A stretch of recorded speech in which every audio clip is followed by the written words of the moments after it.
It is regrettable, yet unsurprising, to see Pakistan's so-called leaders and delegates continuing to dutifully spread falsehoods handed down by its military terrorist complex. As a country where human rights abuses, persecution of minorities, and systematic erosion of democratic values constitute state policies, and which brazenly harbors UN-sanctioned terrorists, Pakistan is in no position to lecture anyone. Mr. President, it is unfortunate that this Council's time continues to be wasted by a failed state.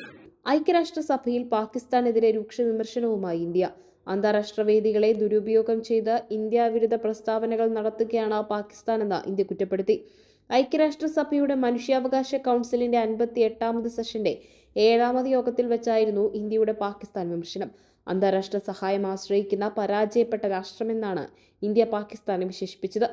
Pakistan നേതൃത്വം തങ്ങളുടെ സൈന്യം നിർദ്ദേശിക്കുന്ന നുണകൾ പ്രചരിപ്പിക്കുകയാണെന്ന് ഐക്യരാഷ്ട്രസഭയിലെ Indian പ്രതിനിധി ക്ഷിതിജ് ത്യാഗി ആരോപിച്ചു.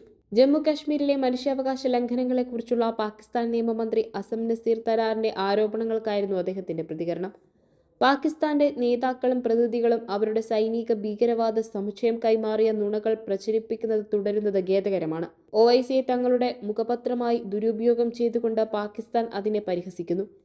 അസ്ഥിരതയിൽ അഭിവൃദ്ധി പ്രാപിക്കുകയും അന്താരാഷ്ട്ര കൈമാറ്റങ്ങളിൽ അതിജീവിക്കുകയും ചെയ്യുന്ന ഒരു പരാജയപ്പെട്ട രാഷ്ട്രം ഈ കൗൺസിലിന്റെ സമയം പാഴാക്കുന്നത് നിർഭാഗ്യകരമാണെന്നും ത്യാഗി പറഞ്ഞു.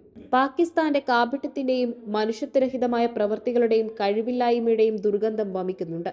ഇന്ത്യ ജനാധിപത്യത്തിലും പുരോഗതിയിലും ജനങ്ങളുടെ അന്തസ്സ് ഉറപ്പാക്കുന്നതിലും ശ്രദ്ധ കേന്ദ്രീകരിക്കുന്നുവെന്നും ഇത് പാകിസ്ഥാൻ പഠിക്കേണ്ട മൂല്യങ്ങളിൽ ഒന്നാണെന്നും ത്യാഗി ചൂണ്ടിക്കാട്ടി. സ്വന്തം ആഭ്യന്തര പ്രതിസന്ധികൾ പരിഹരിക്കുന്നതിൽ പാകിസ്ഥാൻ പരാജയപ്പെട്ടുവെന്നും ഇന്ത്യൻ പ്രതിനിധി ആരോപിച്ചു. ജമ്മു ആൻഡ് കാശ്മീർ, ലഡാക്ക് എന്നീ കേന്ദ്രഭരണ പ്രദേശങ്ങൾ ഇന്ത്യയുടെ അവിഭാജ്യ ഘടകമാണെന്നും ത്യാഗി വ്യക്തമാക്കി. പാകിസ്ഥാൻ നടത്തുന്ന പ്രചാരണങ്ങൾക്ക് വിരുദ്ധമായി സമീപ വർഷങ്ങളിൽ ഈ മേഖലകളിൽ കൈവരിച്ച ഗണ്യമായ വികസനത്തെയും സ്ഥിരതയും അദ്ദേഹം ചൂണ്ടിക്കാട്ടി.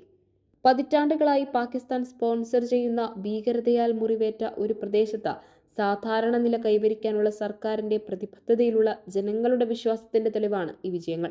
മനുഷ്യാവകാശ ലംഘനങ്ങൾ, ന്യൂനപക്ഷങ്ങളെ പീഡിപ്പിക്കൽ, ജനാധിപത്യ മൂല്യങ്ങളുടെ വ്യാപകമായ തകർച്ച എന്നിവ സംസ്ഥാന നയങ്ങളുടെ ഭാഗമാകുന്നതും ഐക്യരാഷ്ട്രസഭ അംഗീകരിച്ച തീവ്രവാദങ്ങളെ ധിക്കാരപൂർവ്വം സംരക്ഷിക്കുന്നതുമായ ഒരു രാജ്യമെന്ന നിലയിൽ പാകിസ്ഥാന് ആരെയും പഠിപ്പിക്കാൻ അവകാശമില്ല എന്നും അദ്ദേഹം പറഞ്ഞു. ന്യൂനപക്ഷങ്ങളെ പീഡിപ്പിക്കുന്നതിലും രാഷ്ട്രീയ വിയോജിപ്പുകളെ അടിച്ചമർത്തുന്നതിലും അന്താരാഷ്ട്ര തലത്തിൽ അംഗീകരിക്കപ്പെട്ട തീവ്രവാദികളെ സംരക്ഷിക്കുന്നതിലും ചരിത്രമുള്ള പാകിസ്ഥാന് മനുഷ്യാവകാശങ്ങളെക്കുറിച്ചോ ജനാധിപത്യത്തെക്കുറിച്ചോ സംസാരിക്കാൻ അവകാശമില്ലെന്നും അദ്ദേഹം കൂട്ടിച്ചേർത്തു.